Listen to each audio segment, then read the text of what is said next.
Hello, everyone, and welcome back to the Cineposium podcast. Thank you for joining us for episode 7 of season 3.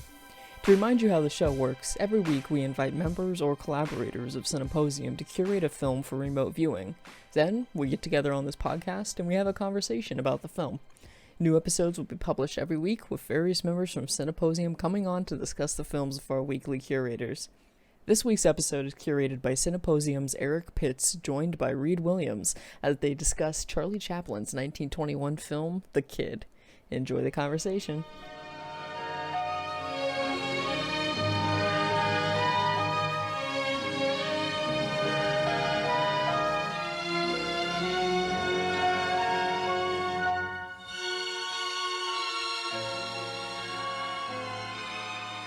So, The Kid. Just to start off, is there anything that in particular that gripped you with this film? This is Chaplin's first film, and or not his first film, his first feature film. Let's make that distinction. I chose this film so that we could have a good starting point for Chaplin, and for silent film, I think it's a really good entry point just because it's really short. It's really straightforward in terms of the plot. Plus, I think it's pretty funny. Yeah. So, is there anything that you wanted to talk about in particular right off the bat? Yeah, I think right off the bat, you mentioned that it gets funny, and I think that is still something that impresses me as I've been familiarizing myself with Chaplin's work. I'm coming to it just now. And so I've recently watched Modern Times and City Lights and Gold Rush, all of the stuff he's known for, and is on all the AFI list and BFI and I have been surprised that it is a lot of the comedy does still hold up. Mm-hmm. And actually makes you laugh out loud. Because that's just not always the case with comedies. They usually age pretty poorly. Right. Maybe because the references are outdated, or cultural mores are different. And so, yeah, a lot of it just doesn't hold up. I remember my parents talking about how funny Red Skeleton was to them. And they showed me some of those old Red Skeleton episodes. And it's just they weren't even laughing, So it's just it is so impressive to me that, not all of it works, obviously, but the stuff that is funny is really funny. And I think that does make sense because you can also see Chaplin's influence in future comedies and movies just today, how much it is just the blueprint for so much of what we see today. So I guess it does make sense in a way that it's held up because it set the tone. Right. I think it's just Chaplin really knows what he's doing as both a physical comedian, because of course it being a silent film, you can't have a lot of witty dialogue because a title card can only do so much. But as far as what he does really well is these juxtapositions between the dramatic and the comedic. And so when you have those comedic elements right after the dramatic, the very emotional tension, or the moments filled with high moments of emotional tension, and then he breaks them, it just makes the laughs land a lot harder, I think. Yeah, no, I totally agree. And I think you see that even just in the beginning of the film, where it starts off I think I wrote in my notes, it's got a bummer start to it. It's really sad. You see this baby getting abandoned. But then there's this great gag then immediately where the baby's being switched between Chaplin's the tramp trying to get rid of the baby, or putting it in the woman's tram, and then the police officer catching him. I'm doing injustice to this right whole bit, because it's just, immediately that was making me laugh after, you said, this really harrowing tragic incident of this mother abandoning her baby. And it's just insane how seamlessly he shifts those tones. Right. And just to go off of those first 5 minutes without the tramp on screen, we just see this woman leaving this asylum-like hospital. Like, it's pretty cold looking, I think. And then it cuts to the scene of the man, who's the father of the baby, and we see that photograph just fall into the fire. And then he, when he picks it up and then just kind of throws it in there again, like after picking it out, it's one of those really, I think it's a brilliant moment, just like in terms of how it shows the relationship between the man and the woman, and how the man feels about her and not being there for her or the child, and just kind of really shows how downtrodden this woman is. Like, those first 5 minutes is in an act of desperation. She has to abandon the baby in a car in front of a mansion, so that hopefully the rich people can get there. Right, yeah. And that's something that's also really struck me about watching Chaplin's films, and it's definitely the case in this one too, like mentioning the rich, and like class definitely like plays such a factor in these films. And like, just I also made a note about how impoverished the tramp is. I mean, that is part of the character, and we know that about him.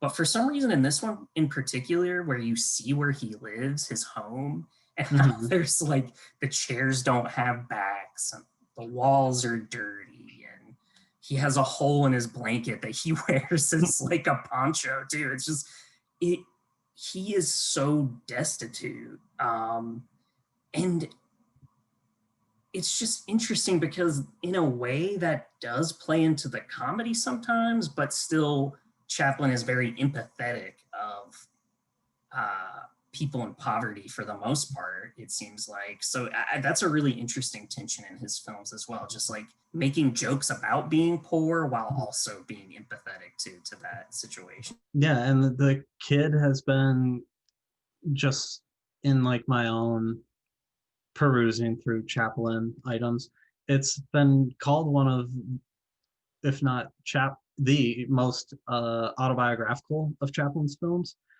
because Chaplin grew up in poverty. His parents were vaudeville actors, and his father, abandoned his mother or divorced her or something like that. And so Chaplin was in and out of poverty. His mother eventually started losing her mind a little bit and went to, I guess, what we would call a mental hospital now, or then, I don't really know. But yeah, and so Chaplin was always in that poverty, but then, he eventually escapes it, but he never really, or he escapes it in terms of in reality, but he doesn't really escape it throughout at least his silent films with the tramp. And I think that's a really interesting aspect of his filmography. Yeah, definitely. I did recently also watch the Robert Downey Jr. biopic Chaplin too. So like, which I can't say like I really cared for that much. But it did give some kind of that background information, which is kind of cool because, yeah, I really don't know much about Chaplin himself. So it is interesting to see how his life directly influences work. But I am curious, I didn't have the chance to really like look into this too much, but there were parts of the kid, especially I guess just having one of the main characters be a child, and especially a poor child.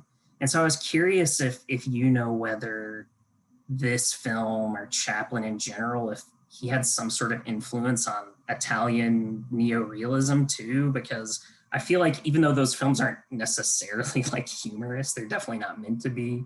Just some of the imagery from the kid, like seeing the little boy screaming for the tramp, you know, in his hat, and like, yeah, I don't know. There's just something about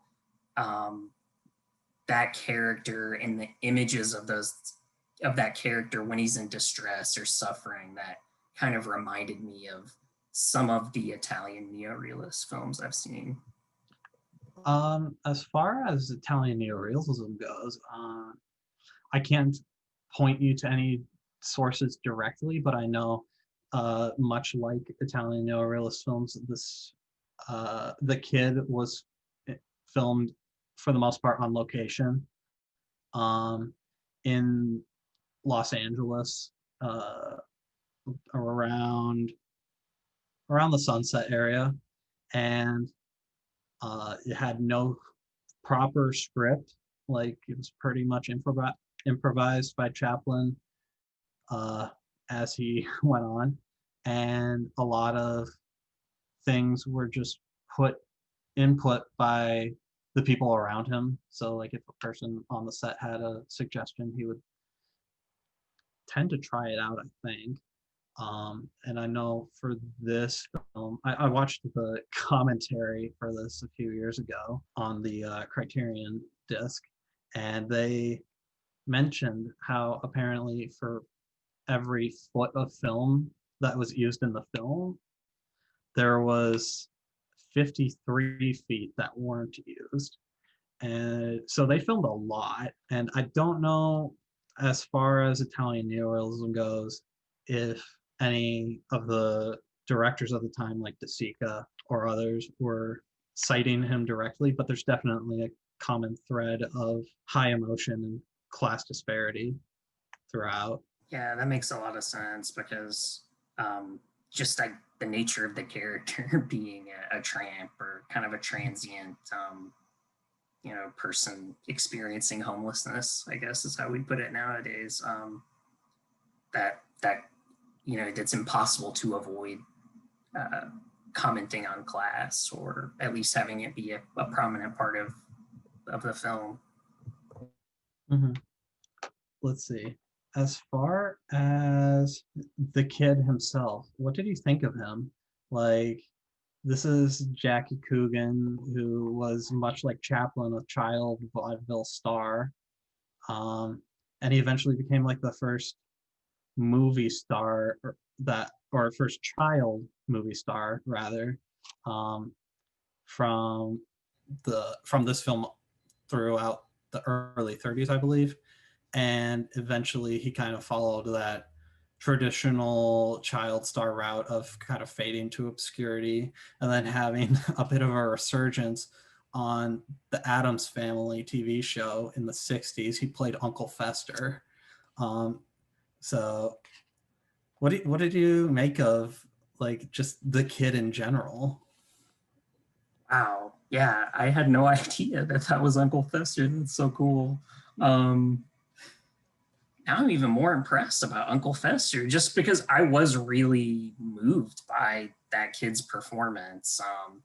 You know, I definitely thought of that kind of old showbiz adage about how don't work with like dogs or children.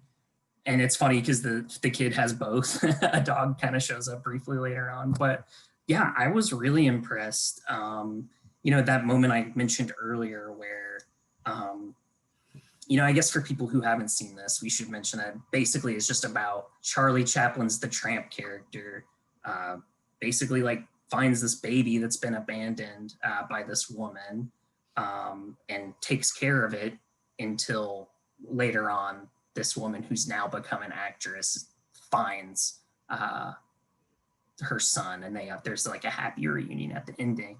But you know, leading up to that point, the police basically and local authorities are trying to separate the tramp from the kid. And the kid's in this truck just like screaming, and like his hand is reached out and like in a fist, and he just, the anguish on his face is like really just like burned into my mind. Like I really wasn't expecting that from the film. So when it happened, it really, you know, it really struck me. Mm-hmm. And going to that scene that you're mentioning about the kid in the back of the truck. Yeah, for me, that's just one of the great. It eventually becomes a chase sequence, and I think it's one of the great chase sequences in cinema, just because there's so much riding on the tramp catching up to the kid. And while it's very comical because Chaplin is running over a rooftop being chased by a cop who keeps basically they keep falling over, and Chaplin, I think, eventually kicks the cop off the roof. Um, it's there's a lot riding on it, like I said, and so it's just a very high-strung scene. Almost, I would put it up there with like the tension that you might find in Safety Last during the scenes where we see Harold Lloyd escalating the clock tower, and he keeps almost falling off. Let's see. The film also proceeds or starts off with saying something along the lines with a film with a smile and perhaps a tear. Now, I've seen this movie 5 times or so. I cry every time. I want to know, Reed, did you cry?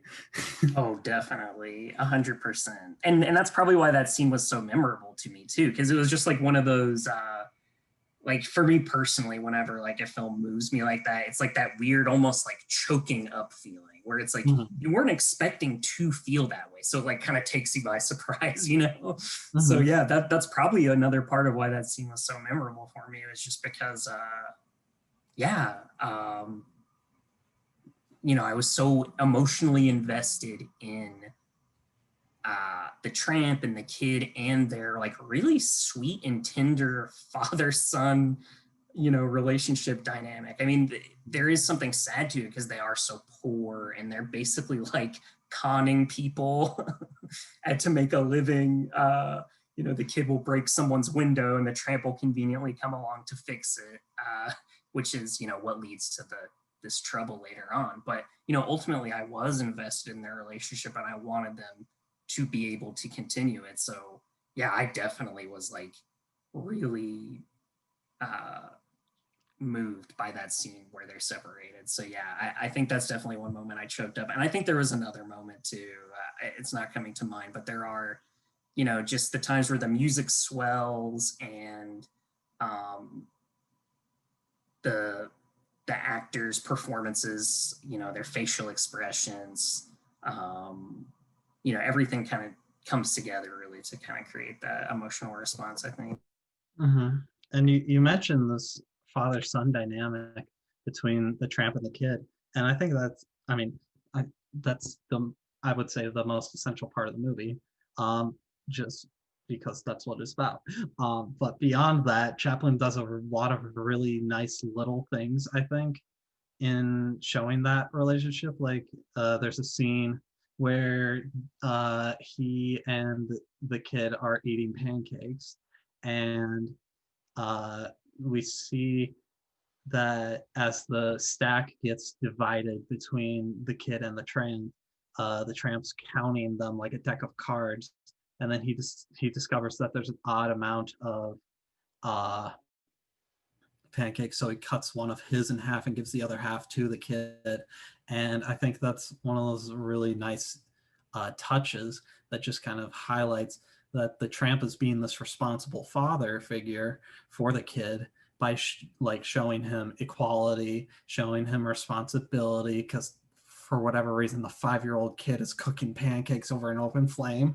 But yeah, it's just these little things that really add up to like building that relationship. I was wondering if there's any of those little things that stuck out to you when you were watching. Yeah, you know, the pancake one's a good one. Another one that comes to mind is just where, you know, I can't remember the circumstances leading up to it, but it's where the tramp is cleaning his face, just wiping his face. There's like a decent amount of time to just him taking the time and care to, you know, help take care of this kid, even given their really dire circumstances. And I think it's that contrast that really elicits that response. talking about kind of this mixture of just like heartwarming pathos and humor, one thing that kept coming to my mind was, just tracking the film and Chaplin's influence like in film. Mhm. And the thing I kept thinking of most was Pixar. I feel like Pixar is like really kind of picked up on this formula well, where, conceivably it's like they're children's movies, right? But I feel like they really follow this Chaplin model and skill of blending these heartwarming emotional moments with genuinely really funny moments and bits too. Yeah, that actually is an analogy I've not considered. Like, I definitely see that, especially in films like heck, Toy Story. Even like Toy Story is, I love Toy Story, but Same here. it's a film where you're like exploring the relationship between Buzz and Woody, and it's got some very funny moments, like uh the scene. Now we're talking about Toy Story instead of the kid, but who cares?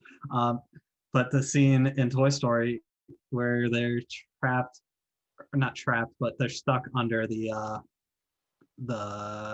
one gas tanker, and they're bickering over whether Buzz is a toy or not, and like getting back to Andy. And it's a very tense scene, but we see that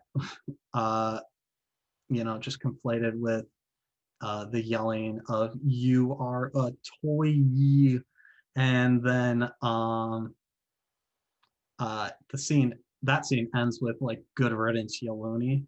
Like, it's a pretty funny scene, but there's definitely a Chaplin-esque quality in that mixture of the dramatic with the comedic. Yeah, totally. Yeah, I thought of Toy Story as well, and I also thought of Up, just because that one's another one where in the first minutes it's really really sad, and then it gets funny. I mean, Doug cracks me up every time, and like then you also have the sort of father-son relationship between the old man and the little Boy Scout kid. I can't remember their names, but yeah. That's it. So yeah, it's wild that the kid is like almost 100 years old. I noticed 1921, I think, right? So yeah, 100 years next year. Yeah, so 100 years old, and I feel like it really did like set the blueprint for these films that we're talking about now. Yeah, absolutely. What did you make of the dream sequence? Because I've never known what to make of this sequence. Because what we have is those angels and those it's kind of a heaven paradise area, and it's infiltrated by these little devils, and these little devils basically start bringing stuff like temptation and jealousy into this little heaven area, almost like a Paradise Lost, Adam and Eve type thing. So I really don't know what to make of this, especially given its part in the film. Like this scene appears towards the end for those who haven't seen it, but it's not out of place, I wouldn't say, but it's just very different. Yeah, it is. It surprised me definitely, and I also don't know what to make of it, because I don't know what to make in general of a lot of the Christian imagery in the film.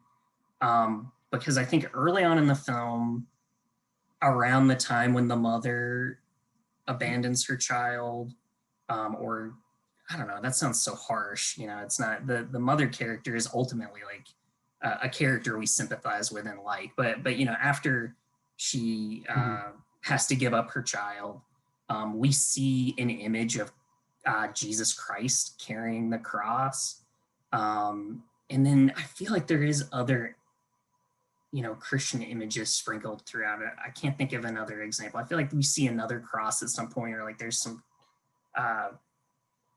some other kind of Christian symbolism and imagery. And then you have this whole scene, which is, we see angels and devils. And, like you said, it is kind of this heaven or Garden of Eden kind of space.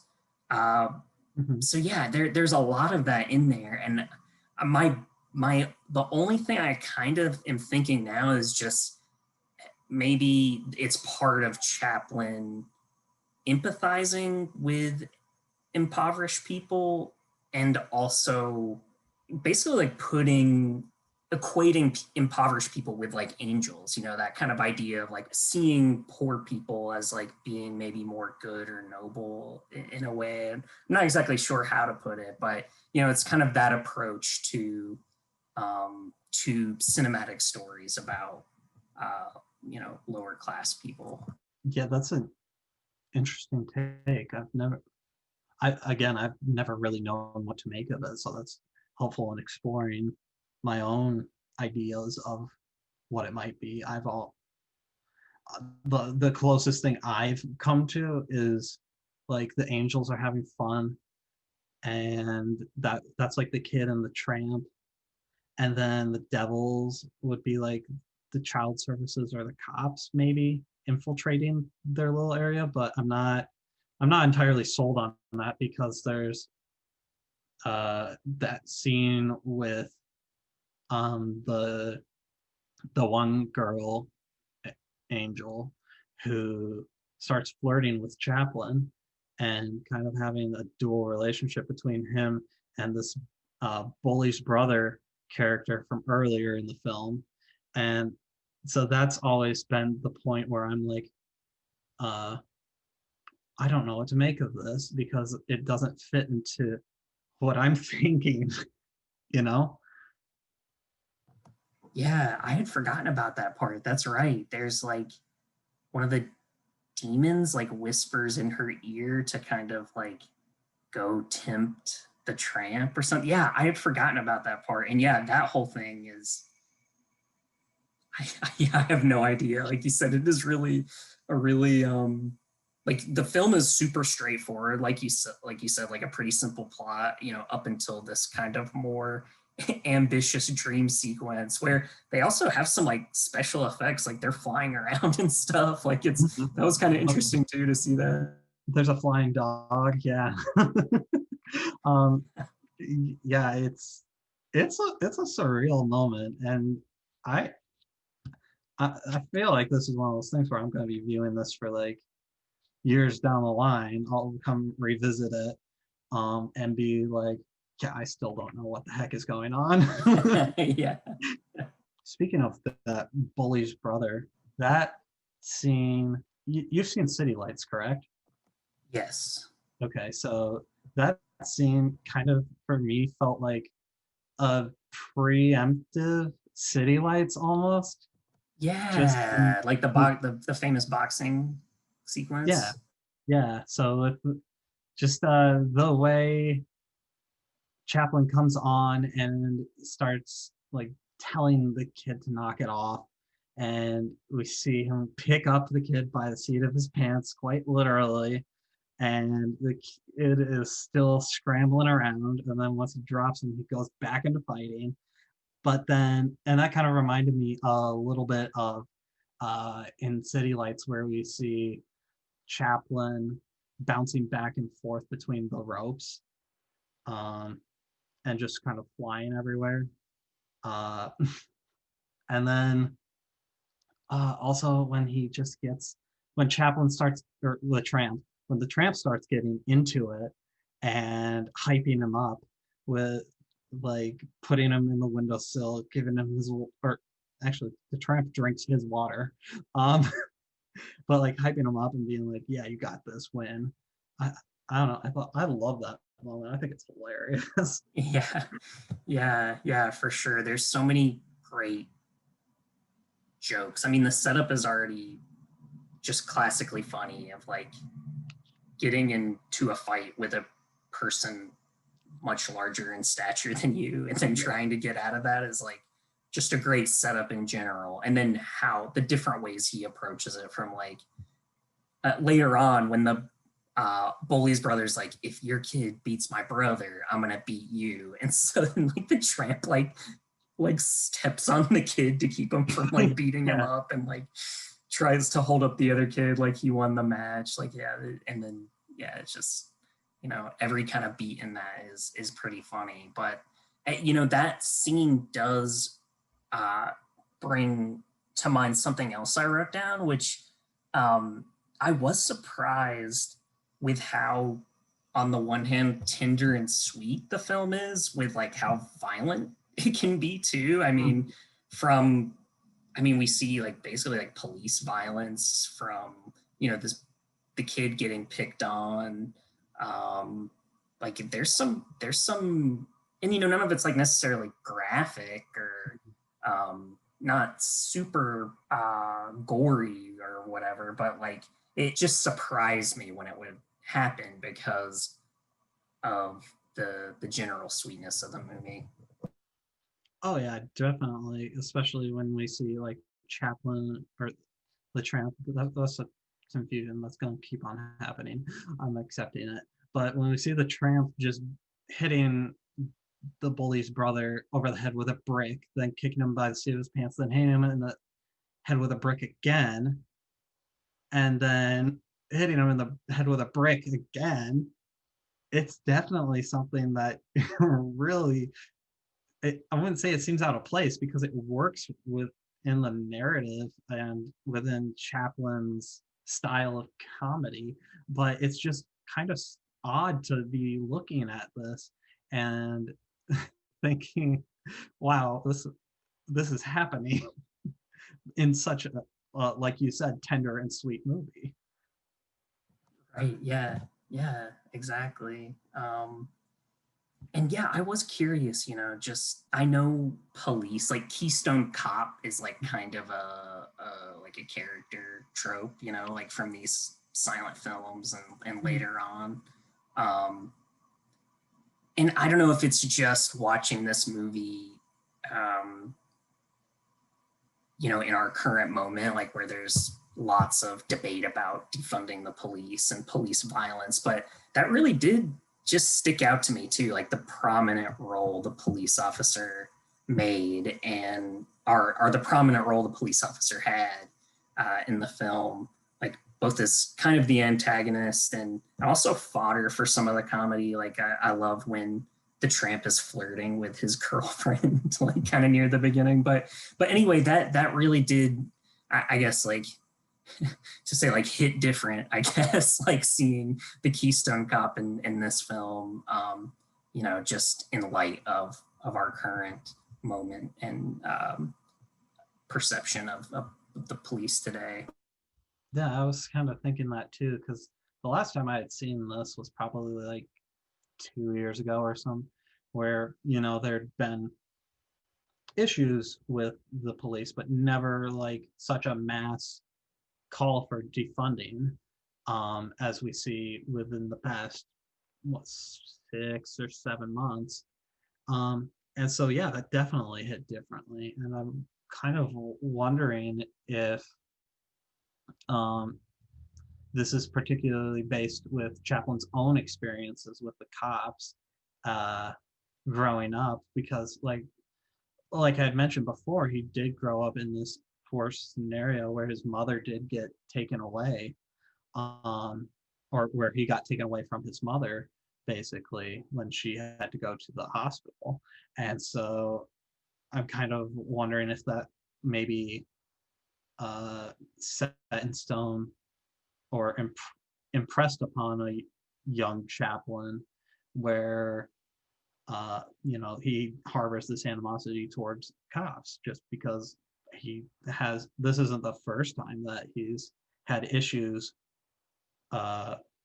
with between the tramp and Keystone Cops. This is very prevalent throughout the rest of his films, be they his features or his shorts. Yeah, that checks out. Just his, I guess, anti-authoritarian or authority kind of streak, like you even see in modern times towards the bosses, or you know. So yeah, no, that is interesting to think about. Oh, I got some motorcycles driving by. Sorry. But that's interesting to hear about, like his early kind of run-ins with authorities, because that kind of, from what I understand, just basically from, again, watching that biopic, is like that's something that continued throughout his life, like with, you know, basically like him dating significantly, like being involved with like teenage girls basically, and like him getting like blacklisted from America basically, and or exiled, I guess I should say. So yeah, it's interesting that his sort of anti-authority and streak can be seen, reflects like his personal life too. And you bring up Chaplin's marrying significantly younger women, and his second wife appears in the film, The Kid, and she plays the temptress angel.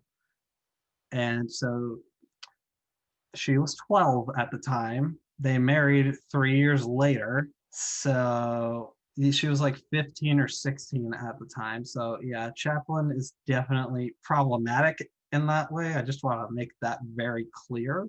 But yeah, you mentioned it, and it's definitely something that's there.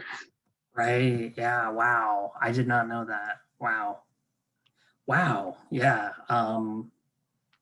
And that even just adds another, I guess, interesting wrinkle to his legacy, that I didn't know that about him until like watching that, again, that biopic, and like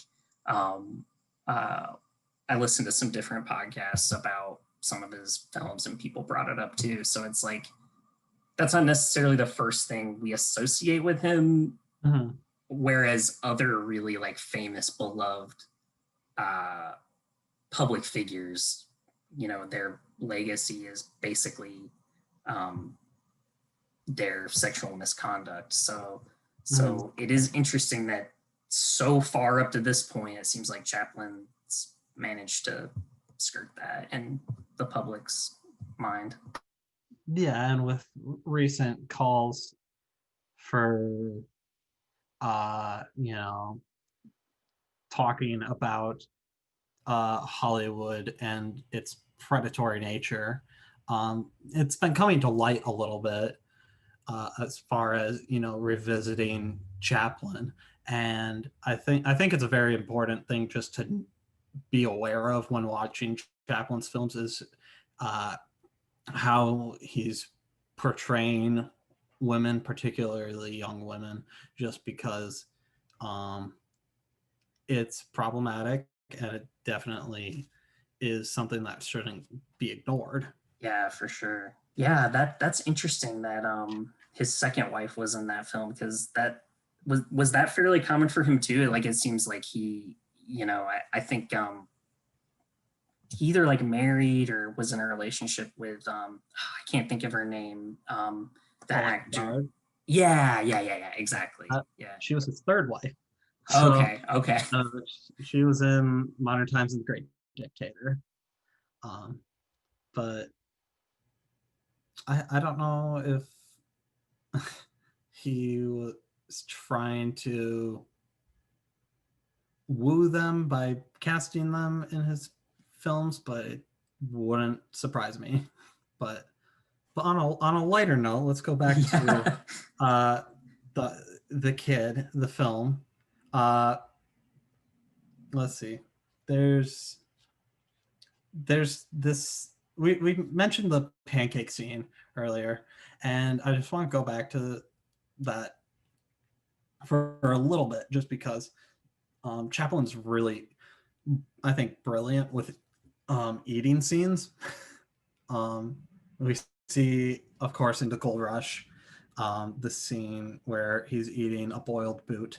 There's the scene in the short A Dog's Life, where I'm pretty sure it's A Dog's Life, where there's a basket of muffins or a muffin vendor or something like that, and he steals the muffins. There's a scene within The Great Dictator where Chaplin is eating he eats 5 coins that are hidden in pudding, and then proceeds to burp or have some sort of indigestion, and we hear this jingling coin in his mouth or stomach. And I don't know, that's one of the things that really sticks out to me about Chaplin and his physical comedy, because I think food can be just a very funny way to develop that character. And we see that in the kid when he puts he takes a pat of butter and then wraps a pancake around it, then douses it in syrup. And but then meanwhile, the kid, he pours the syrup on his plate and then starts eating with a knife. And then the tramp just he's like, no, don't do that. And then he flips the knife around so that he doesn't cut himself while eating the syrup with a knife. And so I think that's, in this film, it does a really great job of characterizing the tramp as like not only a father figure, but as a friend to the kid, and as like a kid in and of himself. Wow, yeah, no, that's a great point. All those scenes you bring up, all those eating scenes from all those other films, and then this pancake one and this one, it is funny that is a thread you see in all of them. And again, I think that is just one of those smart, basic human things that pretty much anyone can relate to, is like the desire to eat food. And so that is, just how he taps into these, like, I guess, really basic elemental human things like childhood and food and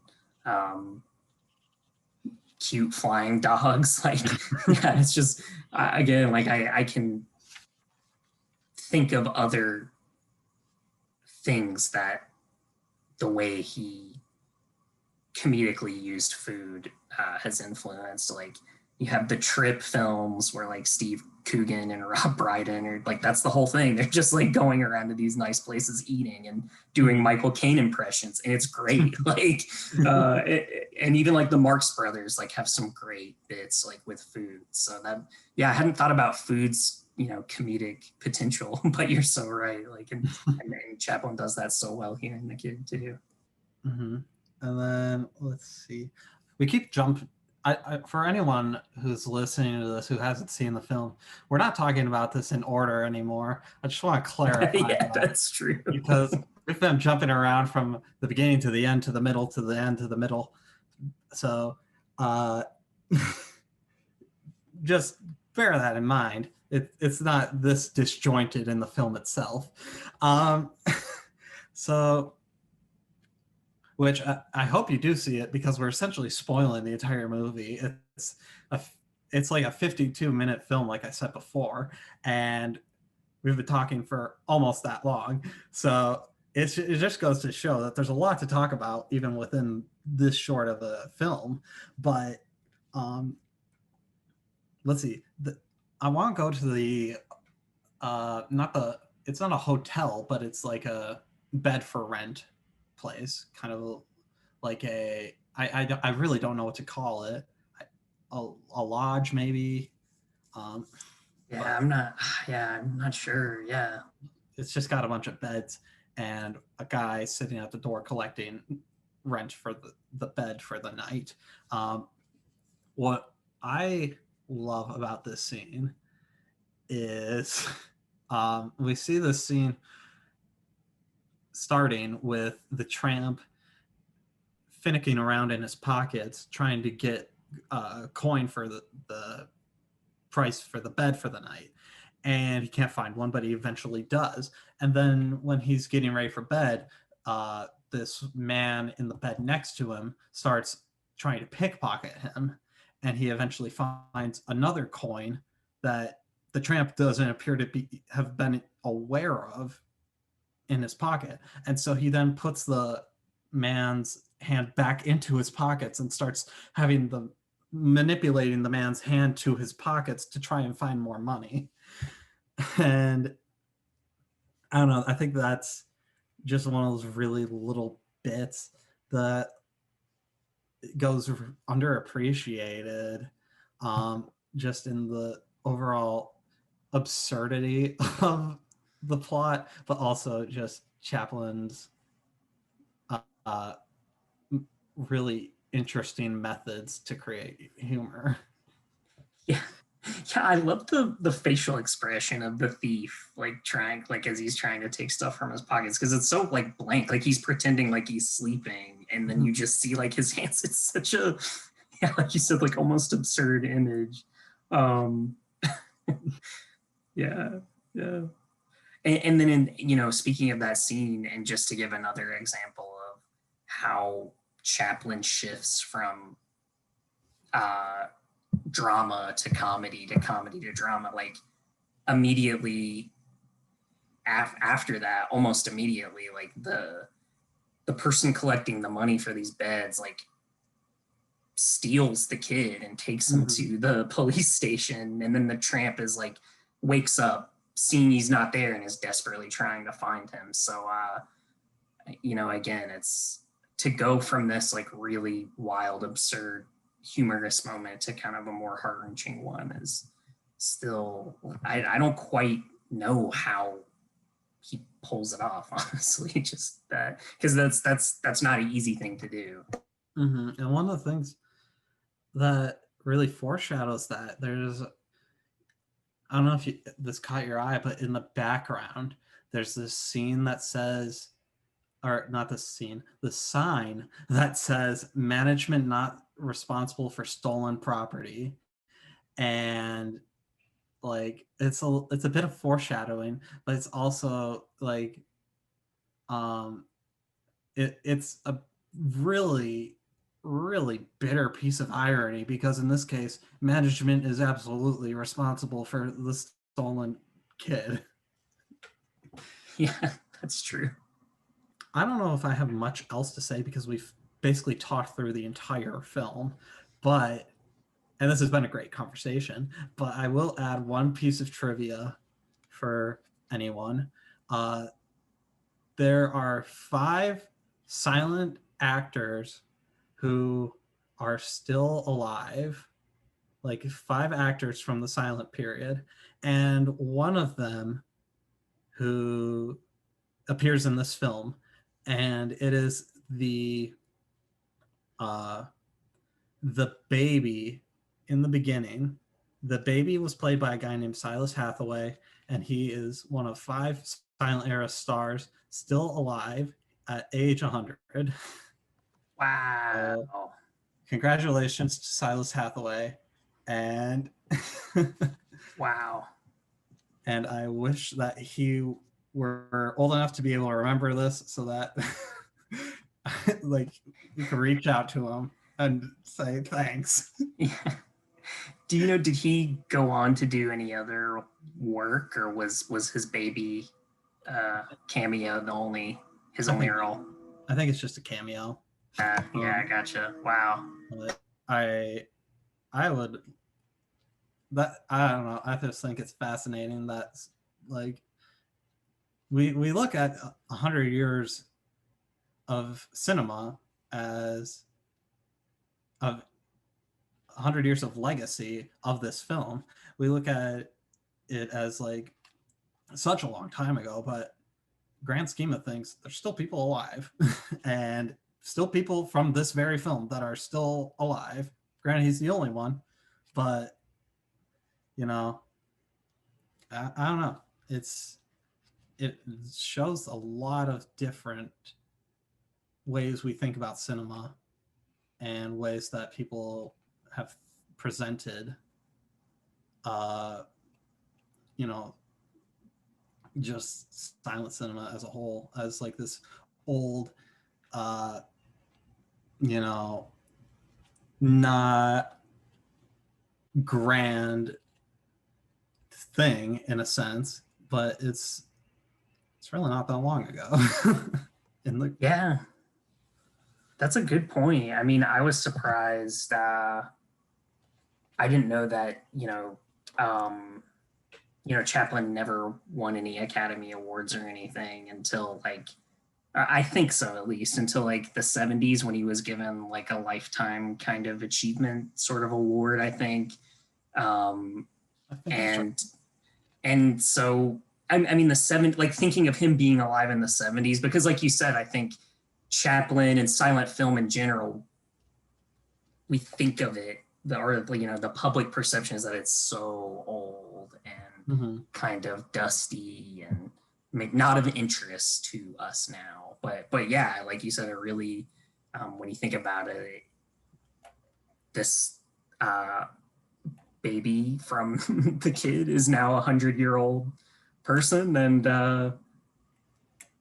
yeah, it's even though it might not seem worth revisiting to some people now, I've definitely been enjoying going back and getting familiar with this stuff more than I thought I would, honestly. Like, I sort of just saw it as homework, like, I'm going to be a film studies grad student. I guess I should watch some Charlie Chaplin movies, but I have genuinely enjoyed it more than I thought I would. And that's actually, I think along with this point, I was curious to hear sort of your thoughts on why Chaplin's films are worth revisiting now. Like, because he is such a esteemed figure, and before we started recording, we were talking about James Agee's writing about Chaplin, and I mean, he like is so he writes so highly of Chaplin, and like I think he refers to like the final scene of City Lights as being like the finest moment in movies. So like, I guess kind of what I'm getting to is like, why do you think that reputation is deserved, if you do think it is, and why are Chaplin's films worth revisiting now? Well, I think what makes Chaplin in particular compared to his contemporaries, Buster Keaton, Harold Lloyd, among others, what makes him stand out is he's really geared towards these really unique moments of human sentimentality. He's not overly grandiose in his capers like Buster Keaton. He's not, in the sense that he's not like almost getting hit by a train. He's not in a sinking steamboat. He's really focused on these human interactions, these down-to-earth actual figures. Granted, the tramp is an absolute caricature, and it's a comedic character, but the tramp also carries with him the sense of love and hope, and this idea that everyone is worth loving at some level. And the other thing that makes Chaplin stand out for me is his themes are overall timeless, I would consider. Just, we had spoke about wealth disparity, challenges to authority, challenges to the everyday idea of everyday life. And so I think that's what really makes Chaplin a fascinating figure. Overall, granted, of course, like we had mentioned, he's problematic in some instances, but I do think that these films are absolutely worth revisiting, if not to at least once in a person's life, just see one, a silent film, and two, see how much heart they can have without any words. Yeah, no, I think that's well said. That makes sense to me. And you know, they are also just funny too, if you're a fan of comedy. And I think everybody could use a good laugh, you know, Mhm. given the past 7-8 months. So definitely worth revisiting for a chuckle or two. Yeah, absolutely. So I let's see. I'm about to ready to wrap things off. So uh, I'm just gonna we'll finish things off by just saying, uh, Reed, do you have a favorite Chaplin film of what you've viewed so far? Ooh, yeah. Oof. I'm gonna say I really liked this one. It might be this one, but I think for now I'm gonna say Gold Rush. That one I really, really enjoyed. Mainly just because it did make me laugh so much. Like it doesn't necessarily, from what I remember, have some of the same cultural commentary as maybe City Lights or The Great Dictator or Modern Times, but it did make me laugh. And it has just some of those iconic like bits like the bread dancing and the cabin falling, you know, just some great stuff in it.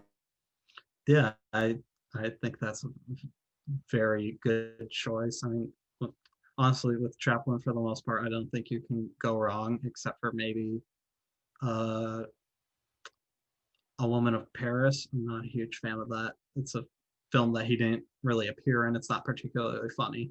Uh, but, you know, I'm kind of in the same boat of it's either The Kid or Modern Times.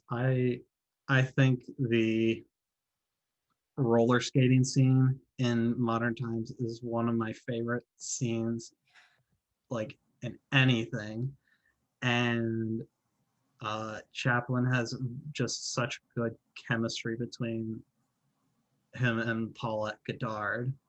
Um, yeah, and I just think it's a great. It ends perfectly, and I won't say how for those who haven't seen it because we've just spoiled an entire Chaplin movie. um, but yeah, and yeah, I think we can wrap it up there. Yeah, yeah. Well, you have anything else to add? No, not just that. Yeah, I enjoyed watching The Kid and chatting about it with you, and definitely hope people check it out. Yeah, Definitely curious to hear what other people think about it. yeah, great entry point for silent cinema, I would say. That's it for our show this week, and thank you for listening and for your support. Please subscribe to the show on Anchor, Spotify, Apple Podcasts, YouTube, or wherever you listen to podcasts. You can follow us on Instagram at Cineposium and on Twitter at Cposium to keep up with our updates and to keep in communication with us. Until next week, take care, everyone.